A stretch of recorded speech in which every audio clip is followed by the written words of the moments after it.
Hello, I'm Paul Sandrock, and so glad that you could join us for our plenary today on authentic materials in traditional and virtual Chinese language instruction.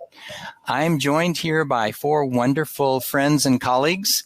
Let me introduce them quickly to you. Sarah Chow is a teacher of Mandarin at New Trier High School in Winnetka, Illinois. And Sarah serves on the board of the Chinese Language Association of Secondary Elementary Schools, CLASS, and has been part of many Star Talk teacher programs as well. Louis Lien is the academic director at Yinghua Academy in Minneapolis, Minnesota. This is an immersion program across all grades K-8 at the school.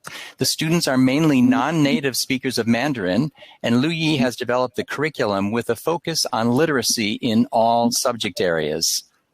Charlene Polio is a professor at Michigan State University running the Teaching English to Speakers of Other Languages, or TESOL program. She is the co-author of Authentic Materials Myths, Applying Second Language Research to Classroom Teaching. And Charlene is herself a second language learner of Chinese. She taught at the Chinese Academy of Social Sciences in Beijing, and then later completed her doctoral dissertation on the acquisition of Chinese as a second language while studying Chinese in Taiwan. Yang Zhao is professor and dean of the School of Chinese as a second language, Peking University in China.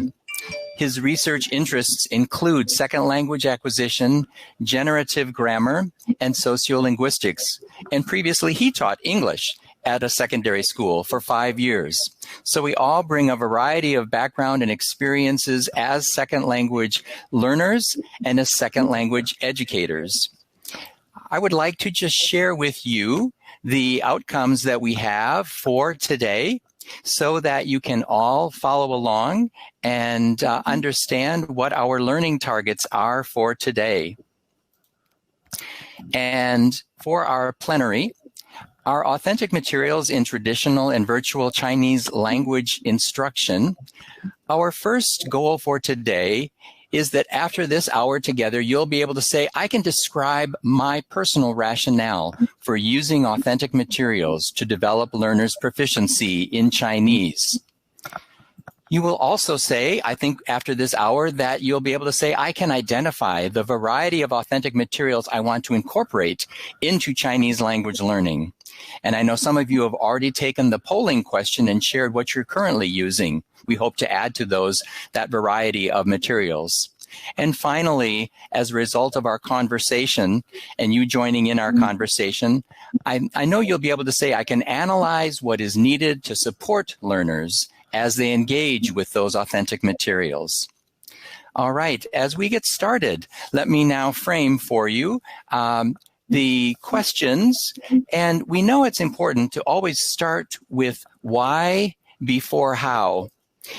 And we want to explore a little bit about that, and I'll just share with my own personal stories of how I, as a second language learner of Spanish and very little second language learning in Mandarin, have felt such an amazing boost of confidence when I am able to use even a little bit of language that I may have to be able to access something that was not designed for me as a language learner, but was actually designed for those who live and work and have grown up in that culture.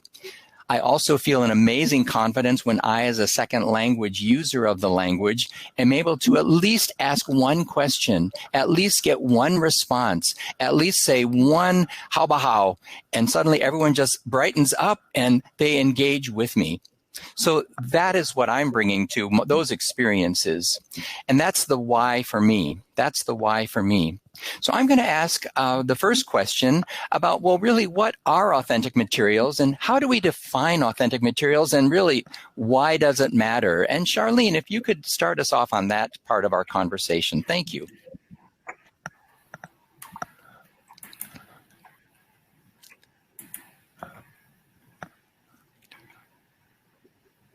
Thanks, Charlene. And we want to help you see some of our examples. Okay. Everyone can hear and see okay? So let's see. Can you see the, everybody see the screen? Yes. Can you hear me? You can hear me okay, right? A little bit of echo, but that's fine. There, that helps. Thanks, Charlene. Okay, hold on. This is a... Okay. So I'm going to start out by defining authentic materials, because I think we sort of need to be on the same page when we're talking about what we mean by authentic materials. Generally, what I mean are materials created by native speakers for native speakers, and this is really important for a real-world purpose other than language learning. The reason I have mostly here is because you may get cases like in Hong Kong where you've got people of different language backgrounds coming together and using materials in English for a real-world purpose, even though they're not native speakers. I want to point out that there are certain kinds of things like role plays or tasks that might approach authentic tasks, but the students are not necessarily exposed to authentic language. So you might also have activities like exchange activities with students in China. So there's a real audience, there's an authentic audience, but again, the students might not have exposure to authentic language. And the reason this is so important is because students have to have some exposure to non-simplified language. So anytime they're speaking with a native speaker, even if they're in China, that person is going to be sort of simplifying their language a bit. Now, the really important thing I want to say is when I say something's non-authentic, I'm not saying it's bad, not at all. We absolutely need these non-authentic materials to help students scaffold so they can sort of be a bridge. The role play, the non-authentic materials can then take them to the authentic. But we also want to make sure students have some exposure to authentic materials. As you're thinking about this, there are certainly some gray areas. So one example would be translations from the student's native language. So a typical example of this would be something like Harry Potter in Chinese. I would call this authentic because the language is really intended for Chinese people, for native speakers of Chinese. The students, on the downside, the students aren't getting any exposure to culture, right? Harry Potter is not going to teach them anything about Chinese culture. But at the same time, they've got the background knowledge. They know who Harry Potter is, and that might actually help them understand the language. Another gray area are children's books. Are children's books authentic or not? At least in English, I don't know about Chinese, but in English you find some children's books where the language is very simplified and others where it's not. And I'm just going to use, I hope you like this example, but when I was learning Chinese, I had just gotten back from Taiwan, and one of my neighbors found these old graded readers from Taiwan, I think probably from the 50s, probably before I was born, and asked me if I wanted them. And I actually loved these because, first of all, it was really hard for me to read Fanqi and I had to learn those. But they were the language was simplified, but I was getting all of this cultural information about Taiwan during that time. And then let me give you one more example, and then I'll stop. This is an example of a Beijing subway map from 2004. And the reason you see these sort of white gaps here, I created this for an information gap activity where students had different versions of the map. And again, it's not the current Beijing subway map. It's much simpler. If you tried to do this activity with the current Beijing subway map, it would be very challenging. So, okay, I'm going to stop here. Thank you, Charlene. Thank you very much. What I'm hearing from that is that there's definitely a continuum. There is the purely authentic that is not thinking at all about a second language learner being able to access it because it's right from within the culture and it's what students would experience as they're growing up in that culture, perhaps in their school, perhaps in the community, perhaps in media, on their computer. The other extreme would be, this was designed and simplified just for a non-native speaker, for someone learning the language, making some probably bad assumptions that I can only use words they know, I can only be at exactly everything that they can already control, which means I probably won't grow very much because it's easy. You're accommodating me. And in the real life, I can't be accommodated. I have to figure out somehow to move through that gray area where you're supporting me to get to the area of authentic. And Professor Zhao Yang, would you please take us a little bit further along about the impact of using authentic materials and how that does develop learners' proficiency? Thank you. Thank you, Paul. And it's my great pleasure and honor to be invited to this plenary. And today is Dragon Boat Festival, a traditional festival in China. So first, happy Dragon Boat Festival. Great importance has been attached to authentic materials in the last decades, in particular since the communicative approach was proposed.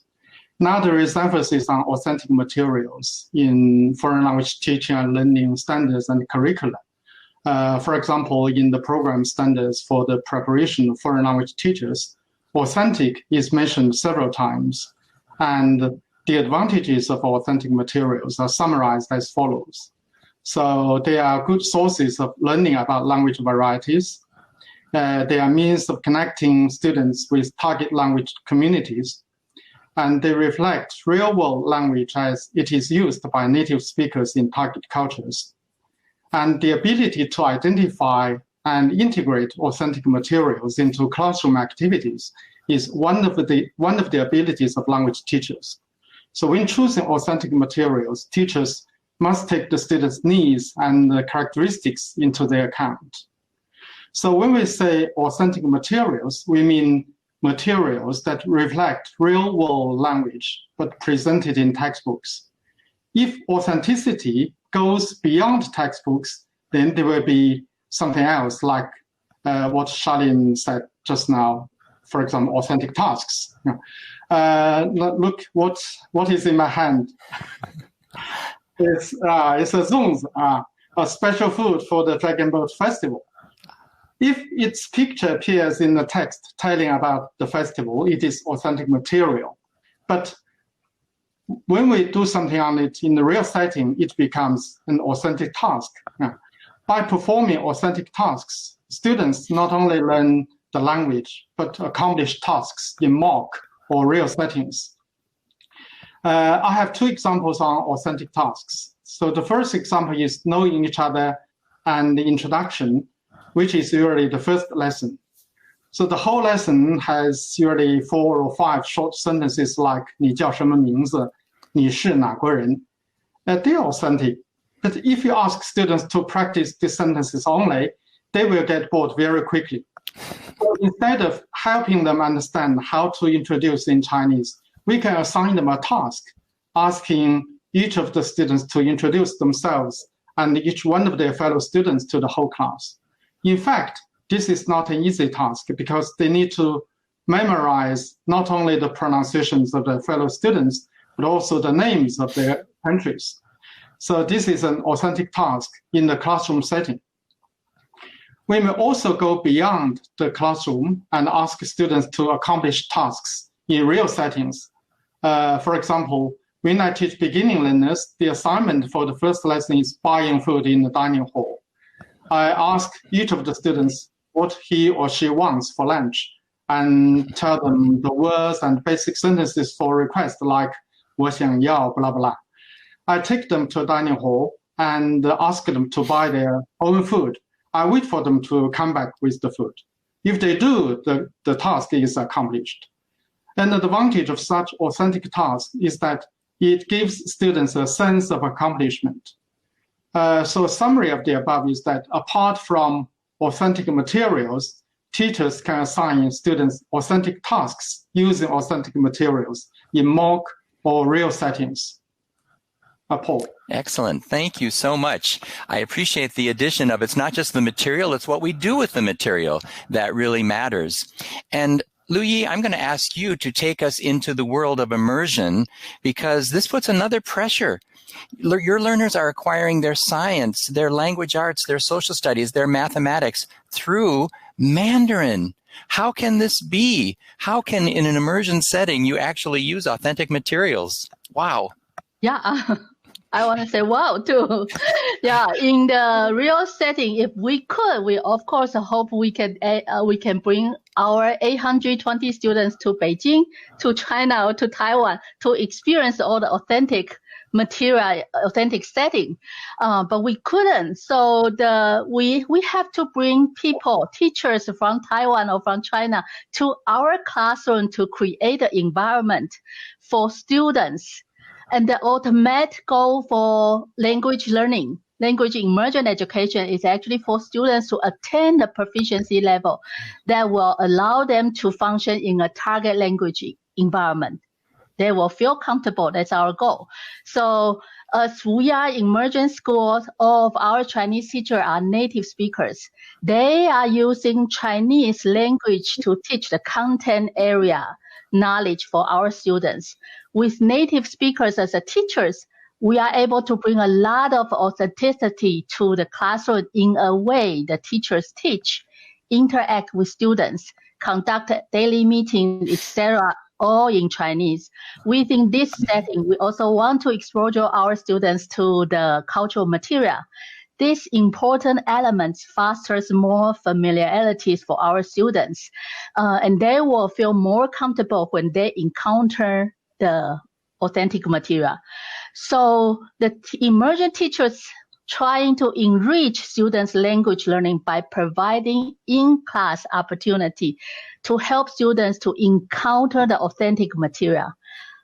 I'll give you an example. For example, our first grade students, they learn about a lot of topics during the academic year. Animals, playing house, how to invite and accommodate your guests in your house. And also, in addition, many other forms of social activities.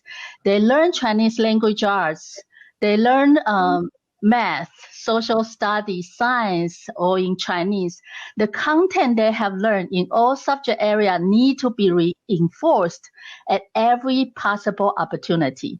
In the past, we also have the textbook for students to read to learn the vocabulary and the content, but we want more authentic material and actives to helping students to have the activity just like they are in the real life in China or in Taiwan. So one activities we can think about it, and we actually do it in our school, is we bring the entire first grade students to an authentic Asian market for our field trip. Students were required to use Chinese to collect the list of goods the students plans to have. The portion of the activities was completed all prior to the field trip. The teacher will say, okay, let's try to get a shopping list and see what material or what goods we will need, because we are going to have a classroom party. Of course, the teacher will help them to show the goodies the teacher and students would like to buy. And then, so students did the shopping list by themselves with the group, and then they go to the market, and each of them will have their own shopping list with them, and they use this list in the market to try to find the goodies. They will ask the clerk and say, where can I get the XYZ things, 大白兔糖, for example, 小王子面, for example. Everything are all in Chinese. And the shopping experience was real. The food they are trying to buy was real. And the label they was trying to read in order to make sure they are using the material, they are collecting or selecting the correct goodies that they want is real. So calculating how much to purchase was real, etc. All of these authentic goodies are created for the native speakers, and our students get the chance to encounter this authentic material. So you can see the pictures, the PowerPoint I have is, the students will use the word they learn in Chinese class to get the 大 and 小, 大白兔奶糖, 小王子面. They will use the words they learn in math for 数字饼干. They will learn the characters 法式国饼, in social study classes. So all of these are very authentic. And that's one of the examples we use in our school. Thank you so much. Thank you very much. That was a great way to see how what I learn in one subject area, I can actually apply in another authentic task using different authentic materials. The transfer of knowledge we know is the sign that indeed you have acquired that language. Thank you, Lu Yi. Sarah, thanks for coming back in. And we're going to now think about 2020. What a year. It has been a year that has changed our teaching environments. And so could you help us understand how do we incorporate authentic materials when we're now teaching remotely in a virtual environment? Thank you, Paul. Hello, everybody. So during the virtual setting, our lessons were synchronous and asynchronous, but during the asynchronous lessons, they were done without live input from me, the teacher, for the entire class period.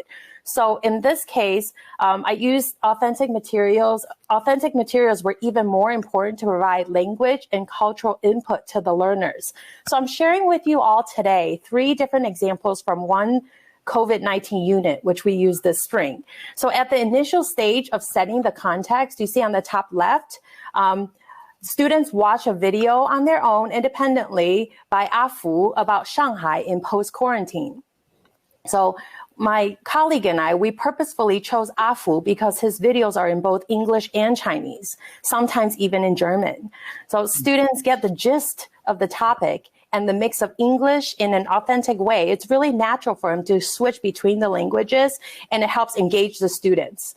I do incorporate a lot of vloggers in my lessons because I find, especially among teens, I teach high school, so they're on social media all the time, and many do have the habit of watching YouTubers. I do think these types of authentic materials will pique students' interests.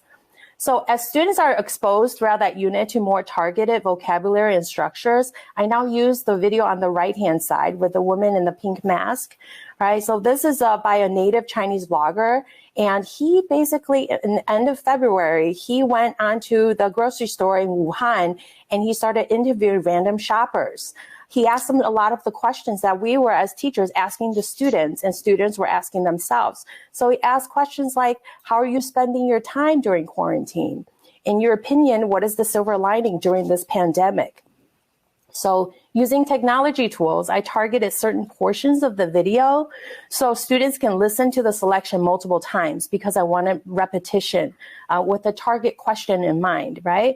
So students were then asked to answer comprehension questions. If you see the examples on the right, it's a multiple choice question, and it says, so what was the biggest benefit from quarantine life?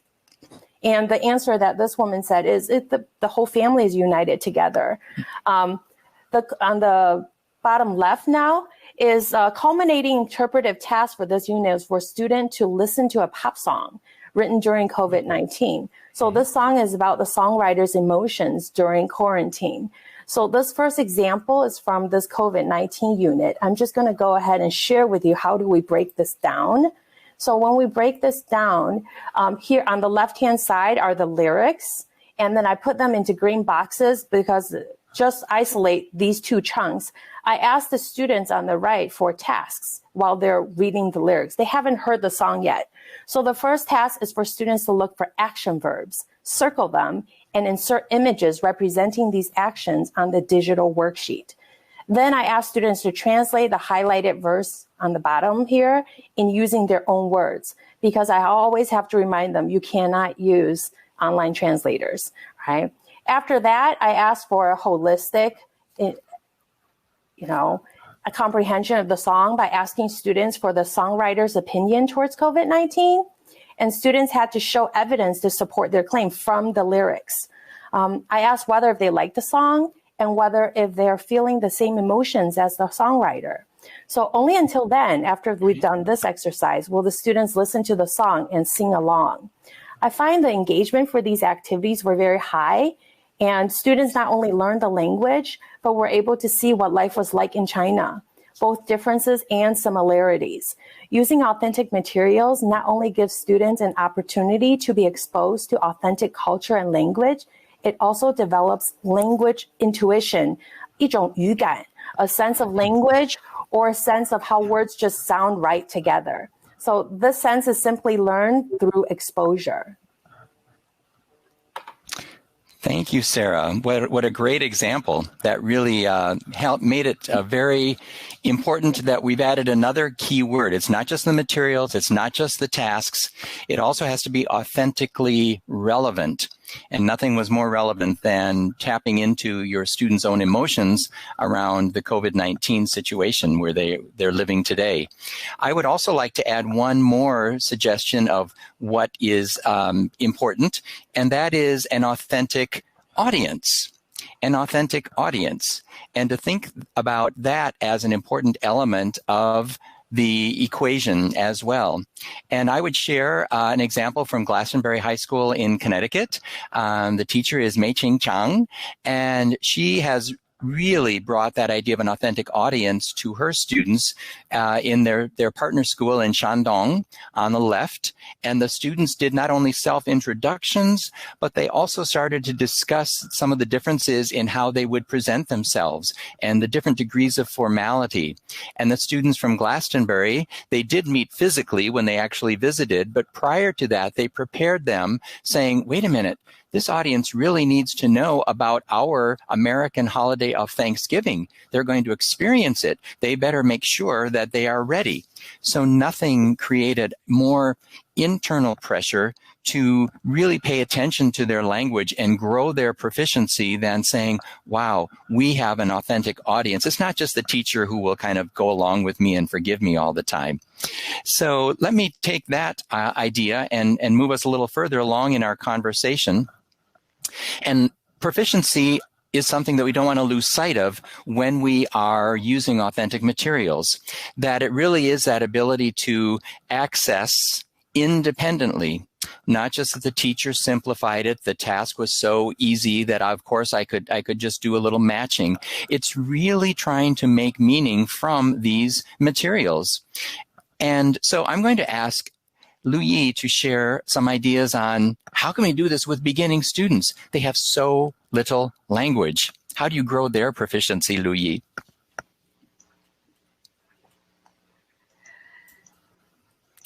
Yes, just like I say in my previous sample, I say the students in the first grade, we took them to the authentic supermarket to get all of these things. We need to grasp every opportunity for students to really learn and knowing grab every opportunity for students to see the characters. So when the party is on, if the student just eat the candy or just ate the cookies, it's really a wasting of the opportunity for our students. So the teacher will say, oh, take a look on the wrapping paper. What does that say? What candy did you just eat? And the teacher will also say, okay, read it to me, 大白兔糖. 白兔, we learned it in social science class, right? And 大 and 小 in the math class. So using the opportunity to actually helping the beginners, the students, to recognize the characters and familiar with what they have already learned. And the other thing is using song. We use a lot of songs in our classrooms. For example, the students in younger grade, this is a first grade song kindergarten first grade song we help our students to learn. And the teacher will sing to students, play the video to students, and will sing like 满天都是小星星，闪闪放光明，好像微笑的眼睛，看着我和你。Sorry, I'm out of tone, but this is the song we show students. We help them. We teach them to sing, and then we show them the lyrics. So the students will read the lyrics, and then they will kind of understand the sound and they understand the meaning because of the video. The video show the meaning of the song, and they also will recognize some of the characters they know 小星星, 星星, 小, and they will start to realize, oh, this is the characters I understand. I know that. And they can actually learn from the song. So a lot of song for students who feel comfortable to learn. In our music classes, we also integrate the popular music from China and Taiwan into the lesson. Like, for example, when students learn songs that native speakers their age would know, they feel connected to the pop culture from across the globe. At times, we specifically choose songs to support overarching things that are taught within the classroom. For example, this year, we introduced the ideas of true friendship through a song called Warmth. And I'm not going to sing again. I'm just read to you. 我想说，其实你很好，你自己并不知道，真心的对我好，不要求回报。爱一个人，希望他过得好，打从心底暖暖的，你比自己更重要。The lyrics, the translation is, I want to say I think you are really great, and you don't know that you treat me so well and ask for nothing in return. I wish you the best, and from the bottom of my heart, you make me feel warm. You are more important than me. And then we discuss, and then we had a great discussion about how it feels to have great friends in our lives and how we should treat them. We use a lot of songs to give students a view of how Chinese people think and how they view this world. Another example we have for students in middle school or fifth grade students compare food. And we have them to ask to read the labels for interpreting what kind of food this is, and is this healthy or not. And at the end, we have students to actually make a chart to compare which areas food is more healthier. It's healthier, and then also have the students create a healthy food menu for their class. All of this, I think, are examples we can use to help our students, no matter what level of language they are, to give them a lot of opportunity to be familiar with authentic material. Thank you so much, Lu Yi. And we also invite any of our participating audience to share any questions, please, in the chat box. We're also incorporating those into the flow of our plenary today. And I'm going to bring in Sarah to lead us into thinking, okay, I understand the novice level, and those students are looking for words and phrases, but you want them to get a little beyond that, Sarah. And how can you continue to build their proficiency and engage those teenagers that you teach in that difficulty of making meaning? Thank you, Paul. So I've had the honor to participate in the Star Talk program, Read On program for 7 years. And this literacy development teacher program uses authentic materials. And the program focuses on the path of moving students from learning to read to reading to learn. So this example is from the 2018 Read On Star Talk program, the high school or AP level team. And this unit is on pets in China. And it's targeted for students in the intermediate, mid, intermediate, high range. The original article is on the left-hand side from the Confucius Institute magazine. And the unit is built around this article. However, we did modify it slightly by keeping only the essential questions. So if you see on the right-hand side, that is the core text that we have, we've taken out the essential information for the students to read. So this is our authentic article. And one of the keys to developing student reading skills is to provide enough scaffolding. So students are able to perform various skills quickly, naturally, and ultimately they need to do it automatically. So like Louis' example, we started with the characters, right? So identifying characters and then explicitly asking students to notice this blue radical that you see on the left-hand side, 犬字旁. And this is something that students should know ever since the beginning, day one of Chinese. They should learn how to identify certain elements of the character. But you still review them even when they're intermediate, mid, intermediate, high, because these skills need to be reminded, right? So this practice gives students the language sense because they should know the meaning of that radical in blue, and they can guess maybe which word family, might it mean? Then we ask students to try and sound out a collection of characters that all share the same radical. So students should be able to easily identify, and they can guess the sound because they know other components of that character. So like Kuang, Guang, Lang, Hou, Shi, Yuan. These are words that students should have exposure to, that they should be able to sound out. You can even play a game with just the first two on the left, Kuang and Guang, right? So by identifying the radicals as word families, then sounding out characters, students may recognize some nouns that they know from the past. For example, 狮子, 猴子, like lion, or a monkey, right? Let me get this. Okay, so this explicit instruction is taught at earlier stages, and it should be done automatically. But we always have students that need to be reminded explicitly from time to time. So repeating these skills makes students review old vocabulary, and they're faster at character recognition. Now, here on the right, I've added two different ways to group or associate old and new vocabulary. So this one with the yellow background is by context. So verb object structure, 养. So the one in the middle is to raise. So who can be raised? What can be raised, right? So raising pets, raising children, raising your life. What does that mean, right? So that's a concept. They're like, what does this mean? And raising elderly, raising old, what does that mean? So that goes into the cultural concept.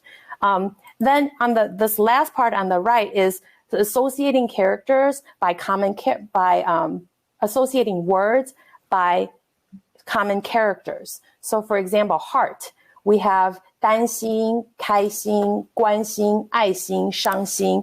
And this way is good for the students because they find it fun, but it's also good for their brains because the brain asks for categorizing information. So once students are confident in interpreting new words, they'll be more confident in creating language with what they know. This goes back again with language intuition, that 语言感, 语感, which takes a long time to foster. Now, this next example, this is once we're done with the words, we break down the key meaningful chunks from the main text, and we ask students to categorize them based on the three different family structures on top: the empty nester, the dual income no kid family structure, and then the single child family. And once students are able to identify the meaningful chunks describing these three family structures with ease, we can now move on to showing students the full text. This is the full text, but we always give students a graphic organizer because that helps them isolate rather than the entire passage. They go paragraph by paragraph and with guiding questions for each paragraph. Now, these questions are designed to help students interact with the passage, to ask students to notice keywords, notice key patterns, and ultimately notice the structure of the passage, such as main ideas, background information, supporting details, and closing summary paragraph. Eventually, using graphic organizers, we ask students to write an essay on pet ownership. So I think the key for at least our program and then my students is breaking down authentic materials into manageable chunks, and they can process. Thank you so much, Sarah. That was a very helpful. What I think we're appreciating is hearing all of these scaffolding steps that we need to think about. It's not just here's the material, go at it. You really think consciously of how you're guiding them to the deeper understanding and deeper engagement with that authentic material. And Professor Zhao Yang, I would like to ask you to take us even one step further along that proficiency continuum. We've talked about novice. Sarah was talking more about intermediate. How about those advanced learners or even those that might be native or near native speakers? Because they're not just using it to read or listen, they're also using it in their day-to-day lives in maybe a more interpersonal, conversational way. Yang, thank you. Yeah, thank you, Paul. I think it's easier and more important to use authentic materials for advanced learners. So authentic materials reflect language used by native speakers of the target cultures in reality, and advanced learners are closer to native speakers due to their comparatively higher language proficiency. So authenticity for advanced learners implies more authentic tasks and more interactions between language learners and the native speakers. So when we teach students to do something in the target language, the ultimate goal is that they are able to perform in real settings. So authenticity becomes more important at the advanced level. Now I have three examples to illustrate my point. The first is mock interview. When I teach spoken Chinese for advanced learners, one lesson is about job interview. And my assignment is a mock interview between my students. I had 12 students in my class, so 4 of them form the select committee, and the other 8 are applicants. The objective of the select committee is to compose job description and advertisement. The applicants submit their CVs and other application materials to the committee as required. So half of the applicants are shortlisted and interviewed. After the interview, the select committee decides who gets the job. For those applicants who fail the application, the select committee gives reasons. So the students like the mock very much because the whole process is real. They may have had mock interviews in their native languages, but in Chinese, this is probably their first time. The interaction in the mock interview is between language learners, non-native to non-native. So the second example is an authentic task involving non-native and native interactions. When the students learn to describe something in the textbook, I ask them to describe something on the campus. There are numerous historical and scenic spots on our campus, and I ask each student to choose one. They will spend time looking for relevant materials and write up. Then we will have a campus tour, and I ask them to describe the spots. There are visitors on our campus every day, and when the students start their description, visitors usually come around and listen, and usually they ask my students questions. So there are interactions between non-native and native in the real setting. The third example also involves non-native and native interactions. There is a closer combination of language and culture in the authentic materials for advanced learners. And a good way to help students understand it is to put them in the real settings. So one of the lessons I taught to advanced learners is about what Chinese do in their leisure time. And the assignment is interview several Chinese people on this topic and write an essay. I took the students to a nearby park and asked them to do the interview. In this case, it's the students who ask the questions and record the answers of local people. An advantage of learning in the target language environment is that you can easily bridge authentic materials in the textbook with what's going on in reality. This is extremely beneficial to students in learning what to do and how to do using the target language. Paul. Thank you so much, Yang. Thank you. Those were some excellent examples. And we're going to now get back to thinking about developing another aspect of language, which is the idea of literacy. And so that's going to take us down a different route as we think about how is it that I can actually use literacy as a tool when I am developing and thinking about using authentic materials. And the challenge with literacy is that it has these 3 important legs of the stool. There needs to be the meaning, of course, at all times. Without the meaning, nothing else matters.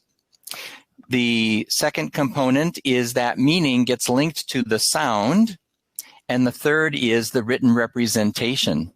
So I'm looking for the authentic way to bring those 3 together.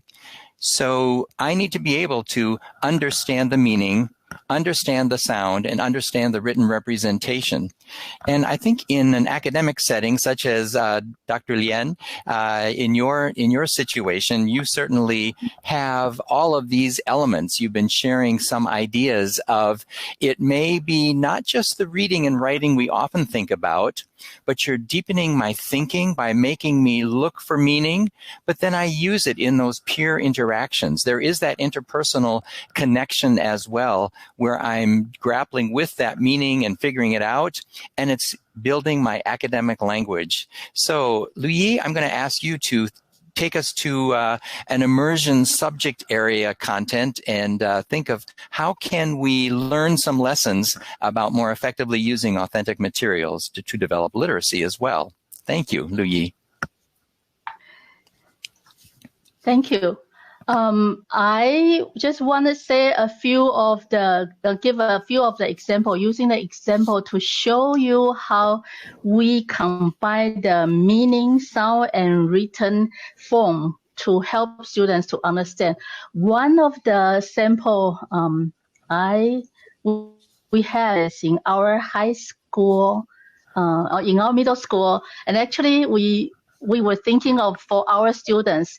They will, if they could, I mean, after learning so many years of the Chinese language and culture, we would like to bring them to Beijing or to Taiwan to really feel the environment and the language and the culture. So trying to see when they are in Taiwan or when they are in China, what are they going to do and what will they feel about it? A lot of things was we hope to prepare students to really feel that when they go to for example, Palace Museum, they will be able to appreciate, to feel the native speakers, their feelings, and not just like a tourist coming to the museum and 走马看花 seeing, oh, this is really just beautiful, but they don't have the meaning within. So using the classic art piece is one of the program we use in our middle school. For middle schooler, we actually prepare more classic authentic material for students to experience. For example, the 6th grader, we use a famous art piece, 清明上河图, to introduce the Song Dynasty. And students observe the art piece first and think about what it means and how life looked back then. Of course, the end goal is to find the similarities and differences between now and then. It's not just, and trying to help students to connect to their own life. So the comparison could be huge and meaningful, all depending on what your lesson objectives are and what you would like students to learn. For example, you could identify different occupations through this art piece, such as food delivery person, and which could be an Uber Eats, like nowadays the occupation, right? So in the modern area, what kind of activities people are doing back to the Song Dynasty people already have done, and using and all these jobs, for example, like fortune tellers, teachers, and even something like a postal service workers are all in this piece. And you can use this one. And because of the COVID-19, so we have to also trying to see what other information or resources we can have. And we found this in the Palace Museum. They actually have this art piece digitally. And if you click into the piece, the white spot, it'll take you to the information. And that is the information students can read and actually learn from the experts and knowing, okay, what does this mean? What people are doing? And for them, the students will be able to appreciate this art piece.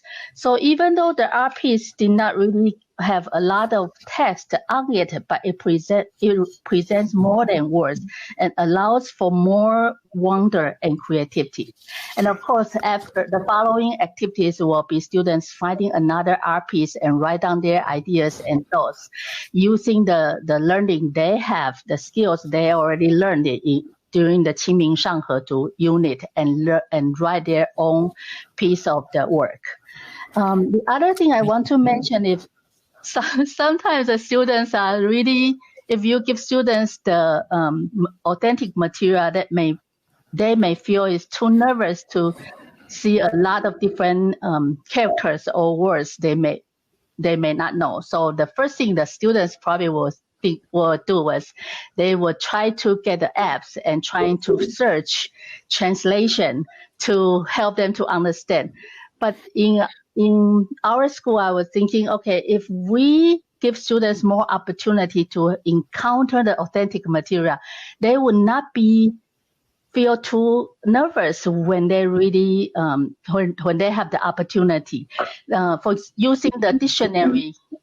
Using the dictionary is another example. We have used this dictionary for our students. And the teacher was like, oh, no, there are more unknown words for students. and maybe they won't be able to do so if we give them only this one. And I have to ask them, then when students in English classroom, they use the English dictionary, do they feel worried about there are too many words they don't understand?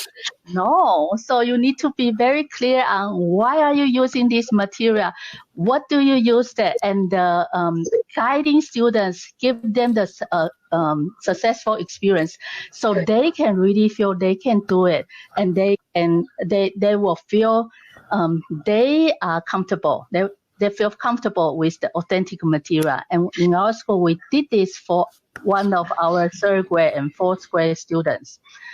They used the authentic dictionary to check the unknown characters. And we of course, using strategically try to help students to feel this is a fun activities. They can use this, they can do this. And for them to learn, to have the tools to find the word they need to use or they need to know. Thank you, Louis. Those were some excellent examples. And there are obviously some challenges, but one of the reflections that I'm having now is also the need to think about, well, what would I do in my first language? And I should use tools the same way, such as a dictionary, such as online resources. And if I can't go to a country, I certainly have the ability to participate right there via the virtual environment. So, but Charlene, there are clearly challenges in any language, but they're kind of unique in Mandarin. I can't rely on cognates. I can't rely on the phonetics to sound it out. Wow. Take us through some of the challenges that we are facing that we have to be honest about and how to overcome them. Yeah, sure. Well, obviously, the challenge for Chinese is the reading. But overall, for anybody using authentic materials, there are some challenges. For example, finding materials that will be interesting to the students. You could have a great lesson, but if the students aren't really motivated to try to understand those materials, the lesson's going to fail. And this is really important, is convincing the students that they don't need to understand every word. And I'll show you an example of how we can do that and not overwhelming the students. And then finally, to do a really good lesson using authentic materials is super time consuming. And also finding the appropriate materials is really time consuming, particularly if you're trying to target a certain topic or certain grammatical structures or vocabulary. So let me just show you a couple of quick examples. This is for beginners. So again, we talked about the writing system as being so challenging, but these are authentic signs. You could bring these in on the first day of class, as they're learning how to write the characters for men and women. And the idea is they'll see the other characters, Shishojian, but they don't necessarily need to understand them. You can point them out. And the idea is that when you come back to those, hopefully they'll have some memory of these characters. Another quick example is, this is an example from a shopping site. And again, there's lots of stuff here that I can't... You want to share those? Thanks, Charlene. You want to share your screen, I know. Oh, you can't see it? I'm sorry. I thought I was sharing. That's just fine. Thanks. I know those are going to help really lock in that idea. Yeah. How's this? Can you see it now? No. So why don't you just continue to describe? We're getting a good mental picture. No worries. As we get near the end of our... there we go. Okay, sorry about that. Yeah. So here's the example of the restroom signs that could be used. If you look at this particular example, this is a shopping site. And again, you can just have the students go through and look for the words for men and women. There's all kinds of stuff here that they won't understand, but you can take a task and direct them toward the characters that you're interested in teaching. They can hold on to this, and then when you do a lesson on clothing, for example, they can come back and find different words for clothing. And then I want to come back to the food label example. My example happens to be in Japanese and not Chinese. I'm sorry. But I want to come back to this. Lu Yi talked about this. And I want to point this out as being an example. Professor Zhao talked about authentic tasks. This is a non-authentic task using authentic materials. In real life, you would never look at food labels and try to put things into charts, right? So just finding the food, just finding the calories. But the benefit of this is it directs the student's attention just to certain words. And again, you're showing them that they don't have to understand every single word. So this is an example of authentic materials, but a non-authentic task. Great. Thank you so much. Well, now that we are all going to be back together for our final 2 minutes, we just want to share any final thoughts that people might have. And one of the questions around those strategies to focus on meaning is the conflict always in Mandarin of, well, should I give the hint of pinyin or should I not? And so I would invite anyone, maybe Sarah, you want to kick us off on that one? I think teachers know what the students should know. So if you think they should know it, don't give it to them. But there's always giving partial pinyin for one character that they don't know, right? So just make sure you don't do their work. Anyone else like to jump in on that? Thanks, Charlene. Yeah, as a second language learner myself, I realize when I'm traveling, so many of the signs are in pinyin. So like when you're looking at a subway map, you see the pinyin. So in some ways, it's authentic to let them use the pinyin, I think. Mm-hmm. And Lu Yi, how about at Yinghua? Yinghua, we teach pinyin starting in third grade. So for kindergarten, first grade, second grade, we want a lot of Chinese character input for students. So they will not rely on pinyin. So pinyin to be introduced only as a tool for students. So if the students need a pinyin or they want to know the characters or they want to read a phrase or sentences, they will know how to use pinyin and they will know how to get the resource to find the words. Wow. And I have to say that matches definitely my own experience as a second language learner at a novice low, wanting to be novice mid in Mandarin. I recognize big, middle, small, and I see them everywhere. And I would not if I had been taught pinyin first. I learned it just from the characters, and those are my favorite words to find, and I find them connected to the word with school, and suddenly I see a powerful combination. And the word electric combines with so many words, and suddenly my vocabulary has increased tenfold because I recognize the actual character.